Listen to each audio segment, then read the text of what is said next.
Good afternoon, everybody. Chancellor Merkel. So you're off to Downing Street to negotiate the EU budget with David Cameron. And you do so against the backdrop of the Court of Auditors yesterday, for the 18th year in a row, failing to give the accounts a clean bill of health. You do so against the vote in the House of Commons last week, where a majority of MPs were asking for reductions in the EU budget.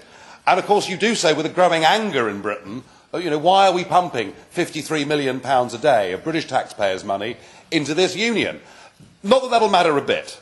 Cameron's a very weak Prime Minister, and I'm sure you'll walk all over him tonight and win that negotiation. But the EU budget isn't really the question. It's Britain's place in this union that is the real question. And increasingly, Britain looks like a square peg in a round hole.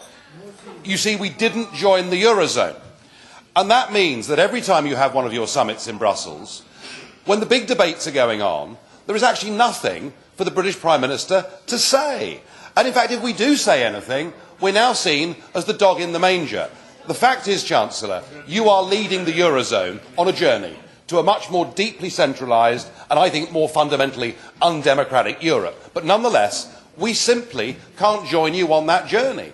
Whether it is harmonisation of financial market regulations, as you said today, whether it's the financial transaction tax, whether it's the banking union, Cameron is forced into the position, time and time again, where there is nothing he can say other than no. Because British public opinion, and now as the Labour Party appears to have discovered a bit of Euroscepticism, or at least a bit of opposition, he cannot join these conversations. Now I sense in Brussels, not from you, but certainly around this chamber, an increasing growing hostility to the United Kingdom's membership of this union, and indeed there are many here that blame the Anglo-Saxon markets in London and New York for the faults of the Eurozone. Wouldn't it be better, Chancellor, tonight, if you went to Downing Street and said to Mr Cameron, look, this simply doesn't work anymore, it really is time that the United Kingdom left the European Union. He hasn't got the courage to say it himself, but if you said it to him, it might have an impact.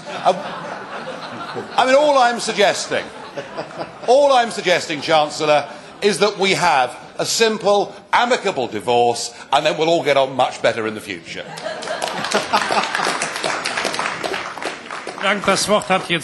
Thank you. One word on the UK. I want to have a strong UK in the European Union. To make that absolutely clear, I come from Germany. The UK was with us when we were liberated from National Socialism. I can't imagine, we had British soldiers still in Germany. I can't imagine that the UK wouldn't be part of Europe. And I think it's good also for the UK to be part of Europe. If you have a world of 7 billion, and if you're alone in that world, I don't think that's good for the UK. And so I'll do everything to keep the UK in the European Union as a good partner. And so that's why I'm going to London this evening. And I would ask the inhabitants of this wonderful island that you can be very happy, but you won't be happy if you're alone in this world. We're a strong Europe with 500 million. We're in favour of freedom, of democracy, and look round in the world and see where that isn't the case, and be happy that we're together.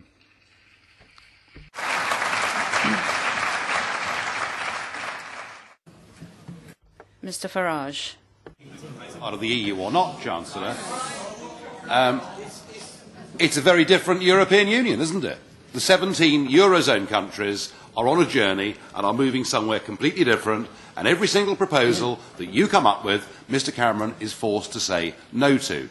So we're going to find ourselves, effectively, as the Cinderella state, because you will make big decisions that affect the single market, of which we're a member, and we, in fact, according to you, even UK members of this Parliament won't be able to vote on issues that affect the Eurozone, which undeniably knock on to the single market. So I understand what you're saying, but frankly, we find ourselves now in a completely illogical position.